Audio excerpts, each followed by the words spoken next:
Hello friends, आज मैं photosynthesis chapter का क्लास 2 लेकर आया हूँ। चलिए स्टार्ट करते हैं चैप्टर को। इसमें क्वेश्चन है कि आपका कि प्रकाश संश्लेषण के संबंध में निम्नलिखित में से कौन सा कथन सही है।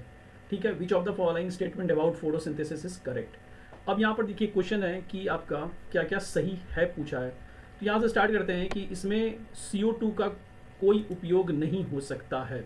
अब आप सोचिए कि CO2 का उपयोग कैसे नहीं होगा। ठीक है, यहाँ आपसे पूछ रहा है कि CO2 का कोई उपयोग नहीं होता है। ठीक है, तो होता है भाई, यानी ये वाला आपका गलत हो गया। ठीक है, उसके बाद है कि इसमें केवल ऑक्सीजन का निर्माण होता है, तो ऐसा तो नहीं है। बाई प्रोडक्ट आपका और भी चीज़ें का निर्माण होता है। इसमें रासायनिक ऊर्जा प्रकाश ऊर्जा में बदलती है, नहीं। आपका प्रकाश ऊर्जा जो है रासायनिक ऊर्जा में बदलता है।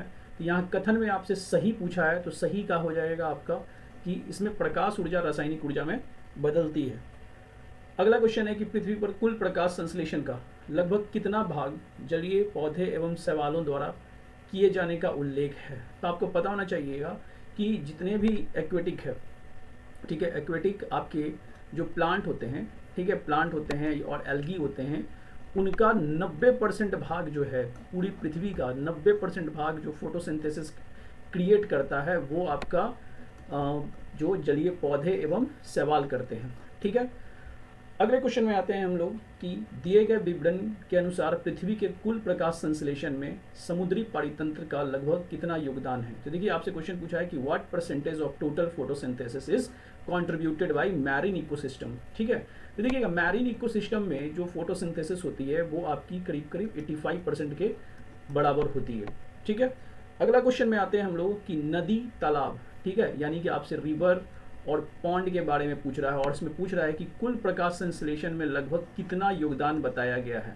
ठीक है, तो approximately what percentage total photosynthesis is attributed to aquatic plants in river and ponds. ठीक है, नदी तालाब आदि के जलीय पौधों द्वारा कुल प्रकाश संश्लेषण में लगभग कितना योगदान होता है। ठीक है, तो इसका ऑप्शन है आपका ए नंबर, 5% योगदान होता है। जो आपकी नदियां हैं, जो आपके पॉन्ड हैं, वो 5% आपके फोटोसिंथेसिस को बनाते हैं। ठीक है, अगला क्वेश्चन आते हैं हम लोग 30 नंबर कि निम्नलिखित में से किसके द्वारा प्रकाश संश्लेषण का अधिकांश जलीय भाग किया जाता है, यानी कि which of the following organisms carry out most of the aquatic photosynthesis mention. ठीक है ना, तो इसमें सबसे ज़्यादा जो है प्रकाश संश्लेषण का जलीय भाग कौन बनाता है, कौन संश्लेषण करता है, किसके द्वारा किया जाता है। ये होगा आपका 30 का बी ऑप्शन। ठीक है, एल्गी के द्वारा। ठीक है ना, एल्गी के द्वारा।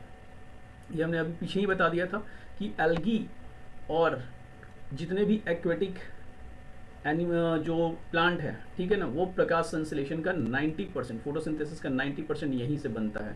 तो सबसे इंपॉर्टेंट क्वेश्चन क्या हो जाएगा आपका, एल्गी हो जाएगा। ठीक है, सबसे ज़्यादा पूछा था इसमें। अगला क्वेश्चन है हम लोग का कि प्रकाश संश्लेषण में उत्पन्न ऑक्सीजन के स्रोत के संबंध में दिए गए सही कथन कौन से हैं। देखिए आपका सही कथन पूछ रहा है कि इसमें से सही कथन कौन सा है। चलिए पढ़ते हैं। यह CO2 से आती है। प्रकाश संश्लेषण में क्या पूछ रहा है, उत्पन्न ऑक्सीजन के स्रोत के संबंध में दिए गए सही कथन आपको बताने हैं। तो ये CO2 से आती है, तो नहीं, CO2 से तो ऑक्सीजन नहीं आती है। ठीक है, यह जल से प्राप्त होती है, ये हो सकता है जल से प्राप्त होती है। ये ग्लूकोज से आती है, नहीं, ग्लूकोज से तो नहीं आती है। ये क्लोरोफिल से आती है, नहीं, ये भी क्लोरोफिल से भी नहीं आती। यानी कि ये आपकी जो ऑक्सीजन बनती है, जो ऑक्सीजन आपकी बनती है, ठीक है, और ये हम स्टार्टिंग में ही आपका क्लास 1 में ही समझा दिए थे कि ऑक्सीजन आपका जल से प्राप्त होता है। प्रकाश संश्लेषण में ऑक्सीजन आपका कहाँ से प्राप्त होता है, जल से प्राप्त होता है। तो ये आंसर आप याद रखिएगा। ठीक है, अगला क्वेश्चन है हम लोग का कि क्लोरेला किस समूह से संबंधित है। अब देखिएगा क्लोरेला होता क्या है। ठीक है, क्लोरेला के बारे में पूछा है कि किस समूह से क्लोरेला आपकी क्या है, संबंधित है। तो यहाँ तो ऑप्शंस आपको क्लियर दिख रहा है कि chlorella belongs to which group, तो ये हो गया आपका क्लोरोफाइटा। ठीक है, अब ये क्लोरोफाइटा होता क्या है। ठीक है, तो क्लोरोफाइटा जो होता है एक आपकी याद रखिएगा कि ग्रीन एल्गी है। Chlorophyta is a green algae and ये क्या करती है कि जो हमारी सन एनर्जी है, जो सन एनर्जी है, सन एनर्जी को वो हमारा केमिकल एनर्जी में यानी रासायनिक ऊर्जा में वो कन्वर्ट करती है। कौन सी एल्गी, क्लोरोफाइटा। ठीक है, कौन सी एनर्जी, सॉरी कौन सा संबंध, ये एल्गी, तो क्लोरोफाइटा एल्गी। ठीक है ना, ये एक आपकी ग्रीन एल्गी ही है। ठीक है ना, एंड उसके बाद है कि इसका जो परसेंटेज है वो करीब करीब 8% ये काम करती है फोटोसिंथेसिस को क्रिएट करने में, बनाने में। ठीक है, तो chlorella belongs to which group हो जाएगा आपका क्या आंसर, क्लोरोफाइटा। अगला क्वेश्चन आते हैं हम लोग कि क्लोरेला का की प्रमुख विशेषता क्या है। ठीक है, तो क्लोरेला की प्रमुख विशेषता क्या है ये आपसे पूछा है। ठीक है, तो प्रमुख विशेषता इसकी यही है कि ये एक कोशिकीय हरित शैवाल है, यानी कि एक यूनिसेलुलर ग्रीन एल्गी है। ठीक है, ये हो गया। अगला क्वेश्चन है हम लोग का कि क्लोरेला की सौर ऊर्जा को रासायनिक ऊर्जा में बदलने की अधिकतम क्षमता कितनी होती है। तभी हम जस्ट बता दिए थे पीछे वाले क्वेश्चन में कि maximum efficiency of chlorella in converting solar energy into chemical energy is 8%। ठीक है, कितना परसेंट, 8%। अगला क्वेश्चन है हम लोग आते हैं, कौन सा प्रकाश संश्लेषण के लिए आवश्यक अवयवों का समूह सही समूह है। ठीक है ना, यानी कि इससे पूछ रहा है आपसे कि करेक्ट एक्सप्लेनेशन आपको बताना है, करेक्ट कॉम्बिनेशन बताना है essential components of for photosynthesis का। तो कौन कौन सा हो जाएगा देखते हैं इस क्वेश्चन का। तो इसमें आपका है कि फोटोसिंथेसिस क्रिएट करवाने में कौन कौन सा चीज़ हम लोग का इंपॉर्टेंट है। तो यहाँ से लास्ट ऑप्शन से देखते हैं, ओनली CO2 एंड O2, नहीं ये तो नहीं है, और भी चीज़ें हैं। प्रोटीन का तो कहीं जिक्र नहीं है। O2 नाइट्रोजन का जिक्र कहीं है नहीं। ठीक है, उसके बाद ए ऑप्शन देखते हैं, CO2 हाँ है, वाटर है, लाइट है, हाँ ये this is option number A. ठीक है, तो ऑप्शन नंबर ए हो जाएगा आपका कि प्रकाश संश्लेषण के लिए क्या क्या जरूरी होता है। ठीक है, अगला क्वेश्चन आते हैं हम लोग कि स्थलीय पौधे वायुमंडलीय CO2 को मुख्यतः किस क्रिया के लिए ग्रहण करते हैं। ठीक है, अब देखिएगा कि जो आपकी अर्थ सरफेस के ऊपर जो पौधे हैं, ठीक है, जो पौधे हैं उनके अंदर जो CO2 ग्रहण करते हैं, वो CO2 कहाँ से ग्रहण करते हैं। तो वो CO2 ग्रहण करते हैं, ये क्वेश्चन मैंने पहले भी बताया है, वो CO2 ग्रहण करते हैं कहाँ से, तो वो किस क्रिया के द्वारा ग्रहण करते हैं, तो प्रकाश संश्लेषण के क्रिया के द्वारा ग्रहण करते हैं। यहाँ पे आपका है कि terrestrial plant absorb atmospheric CO2 mainly किस लिए, तो फोटोसिंथेसिस के लिए। अगला क्वेश्चन आते हैं हम लोग, वायुमंडल में CO2 निम्नलिखित में से किन प्रक्रियाओं द्वारा मुक्त होता है। ठीक है ना, अब देखिएगा यहाँ पर उसमें पहले वाले क्वेश्चन में था कि CO2 एब्जॉर्ब, इसमें बोल रहा है कि CO2 मुक्त कैसे होता है। ठीक है, क्यों होता है और कैसे होता है ये पूछ रहा है। Atmospheric CO2 is release through which of the following process, तो इसका हो जाएगा आपका फोटोसिंथेसिस ओनली, नहीं ओनली फोटोसिंथेसिस नहीं होता है। मुक्त होने के लिए या फिर आपको वो रिस्पायरेशन करवाता है, ठीक है, कंबंशन करवाता है एंड फर्मेंटेशन भी करवाता है। तो ये हो जाएगा आपका, यानी कि आपकी जो CO2 जो मुक्त होती है वायुमंडल में, वो मुक्त होती है रिस्पायरेशन के थ्रू, कंबशन के थ्रू, ठीक है, और फर्मेंटेशन के थ्रू। ठीक है, तो ये हो गया। अगला क्वेश्चन आते हैं हम लोग का, कौन सा प्रकाश संश्लेषण का प्रत्यक्ष कार्बन स्रोत है। अब देखिएगा यहाँ से पूछा है कि following is the direct carbon sources for photosynthesis. ठीक है, तो डायरेक्ट कार्बन सोर्सेज आपसे पूछ रहा है फोटोसिंथेसिस में, तो कहाँ से आता है, तो वो ये तो ऑप्शन नंबर बी है, CO2 से आता है। अगला क्वेश्चन है कि प्रकाश संश्लेषण में निर्मित कार्बोहाइड्रेट का जैविक महत्व मुख्यतः क्या है। ठीक है, तो what is the major biological significance carbohydrate का पूछ रहा है, carbohydrate produced during the photosynthesis, major biological sequence पूछ रहा है। ठीक है, मेजर आपकी biological significance of carbohydrate produce during photosynthesis. तो बताइएगा कि फोटोसिंथेसिस में कार्बोहाइड्रेट जो प्रोड्यूस होता है वो कैसे, मुख्यतः कैसे होता है। ठीक है, तो इसका जो हो जाएगा आपका, यह केवल कोशिका को रंग प्रदान करता है, इतनी ऐसा तो कुछ है नहीं कि वो सिर्फ कोशिका को रंग प्रदान करता है। यह ऊर्जा एवं भोजन का प्रमुख स्रोत बनाता है, हाँ ये हो सकता है। This serve as an important source of food, ये हो सकता है। अगला है कि यह केवल जल का परिवहन करता है, नहीं जल का परिवहन तो नहीं करता है। यह केवल कोशिका विभाजन कराता है, तो नहीं कोशिका विभाजन। ऑप्शन नंबर ये हो जाएगा बी नंबर, कि यह ऊर्जा एवं भोजन का प्रमुख स्रोत बनाता है। ठीक है, this serve as an important source of food and energy. अगला क्वेश्चन है कि निम्नलिखित में से कौन सा युग्म सही सुमेलित है। ठीक है, तब सही सुमेलित चेक करते हैं हम लोग, कौन सा युग्म सही सुमेलित है आपका। तो सबसे पहले बात करते हैं कि ऑप्शन नंबर ए देखते हैं कि ऑप्शन नंबर ए है कि क्लोरोफिल मैग्नीशियम से रिलेटेड है। हाँ क्लोरोफिल तो मैग्नीशियम से रिलेटेड है, और भी कुछ है सकता है क्या। क्लोरोप्लास्ट श्वसन का मुख्य स्थल, नहीं। ठीक है, ये तो नहीं होगा। CO2 जो है प्रकाश संश्लेषण का उप उत्पाद नहीं, O2 होता है उप उत्पाद। उसके बाद है आपका कि ऑक्सीजन जो है प्रकाश संश्लेषण का कार्बन स्रोत है, नहीं ये भी गलत है।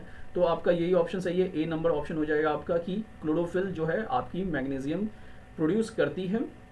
ठीक है, अब मेन साइट ऑफ रिस्पायरेशन आपकी क्या हो जाएगी, ये आप बताइएगा। ठीक है, अगला क्वेश्चन है 41 नंबर की, यदि प्रकाश की तीव्रता बहुत कम हो तो प्रकाश संश्लेषण की दर कम होने का एक कारण क्या हो सकता है। ठीक है, तो आपको हम कल पढ़ाए थे, ठीक है, पिछले क्लास में, कि अगर लाइट की इंटेंसिटी ज़्यादा रहेगी तो आपका फोटोसिंथेसिस भी ज़्यादा होगा, लाइट की इंटेंसिटी अगर कम होती है तो फोटोसिंथेसिस भी आपका कम हो जाएगा। तो यही पूछ रहा है कि यदि प्रकाश की जो तीव्रता बहुत कम हो तो प्रकाश संश्लेषण की दर कम होने का एक कारण क्या हो सकता है, क्यों कम हो जाती है वो। ठीक है, तो इसका ऑप्शन देखते हैं कि क्या क्यों कम होती है। पहला ऑप्शन है कि स्लो गैसियस डिफ्यूज़न, क्या ये गैसियस डिफ्यूज़न में कुछ प्रॉब्लम होता है या स्लो हो जाती है। एक्सेसिव प्रोडक्शन ऑफ CO2, क्या CO2 का प्रोडक्शन बहुत ज़्यादा होने लगता है, नहीं, तो ये तो गलत है भाई, CO2 का प्रोडक्शन ऐसे कैसे ज़्यादा होने लगेगा। एक्सेसिव फॉर्मेशन ऑफ क्लोरोफिल, नहीं, ये भी नहीं होगा। जब आपका लाइट ही कम आ रहा है तो एक्सेसिव फॉर्मेशन ऑफ क्लोरोफिल कहाँ से हो सकता है, ऐसा कुछ नहीं है। अब ऐसा भी नहीं है कि प्लांट के अंदर बहुत सारा क्लोरोफिल आपको मिल जाएगा, ऐसा कुछ भी नहीं है। ठीक है, कंप्लीट एब्सेंस ऑफ ऑक्सीजन, ये भी नहीं है। यानी कि कहीं ना कहीं आपका जो है गैसियस डिफ्यूजन जो होती है वो स्लो चल रही होती है। जब आपकी प्रकाश की तीव्रता यानी कि इंटेंसिटी प्रकाश की जब कम होती है तो जो डिफ्यूज़न होती है हमारी वो स्लो हो जाती है। इसके कारण से हमारी जो प्रकाश संश्लेषण की जो दर है वो क्या कर जाती है, वो डिक्रीज कर जाती है, कम हो जाती है। ठीक है, ये याद रखना है ऑप्शन नंबर ए को। निम्नलिखित में से किस प्रक्रिया में सूर्य की मुक्त ऊर्जा को रासायनिक ऊर्जा में परिवर्तित किया जाता है। अब देखिएगा, सूर्य की मुक्त ऊर्जा यानी कि जो आपकी which process convert the free energy of sunlight into chemical energy. ठीक है, तो ये कौन सी ऊर्जा, किस प्रोसेस के द्वारा ये होता है, ये होता है आपका फोटोसिंथेसिस प्रोसेस के द्वारा। ठीक है, अगला क्वेश्चन है हम लोग का कि प्रकाश संश्लेषण में रासायनिक ऊर्जा किस प्रकार की ऊर्जा मानी जाती है। तो प्रकाश संश्लेषण में जो रासायनिक ऊर्जा है वो किस प्रकार की ऊर्जा मानी जाती है। तो देखिए, ये आपकी क्षमता रखती है, पोटेंशियल एनर्जी होती है ये, ठीक है ना, पोटेंशियल एनर्जी होती है। क्लियर है। अगला क्वेश्चन है हम लोग का कि निम्नलिखित में से कौन सा कथन प्रकाश संश्लेषण के बारे में गलत है। ठीक है, इसमें से इस बार देखिए, इस बार गलत पूछा है आपसे कि गलत कौन सा है। तो पहला ऑप्शन पढ़ते हैं कि गलत कौन सा है। CO2 इज यूटिलाइज, तो हाँ, फोटोसिंथेसिस में आपका CO2 यूटिलाइज होता है, ये सही है। Water is required, yes, water also is required, photosynthesis में आपका वाटर रिक्वायर्ड होता है। तो अगला है सी ऑप्शन की लाइट एनर्जी इज यूटिलाइज, हाँ, लाइट एनर्जी भी यूटिलाइज होता है।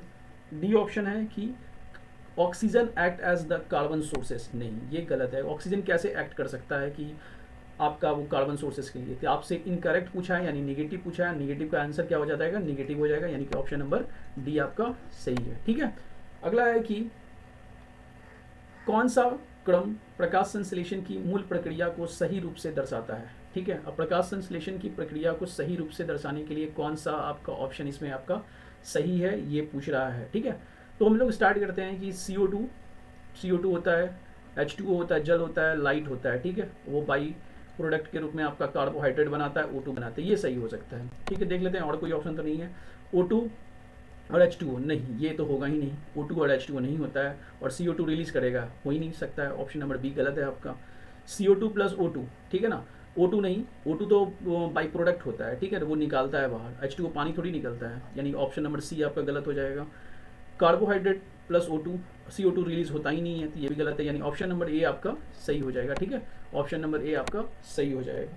अगला क्वेश्चन है कि यदि किसी पौधे में क्लोरोफिल अनुपस्थित हो तो निम्नलिखित में से कौन सी प्रक्रिया सीधे प्रभावित होगी। अब देखिए, किसी पौधे में अगर क्लोरोफिल रहे ही ना, ठीक है, रहे ही ना, तो क्या क्या प्रक्रिया प्रभावित हो सकता है, ये आपसे पूछ रहा है। ठीक है, अब देखते हैं ऑप्शंस पढ़ते हैं क्या क्या होगा। तो प्रकाश ऊर्जा का अवशोषण एवं प्रकाश संश्लेषण, ये प्रभावित हो सकता है, तो हाँ, मे बी ये प्रभावित होगा।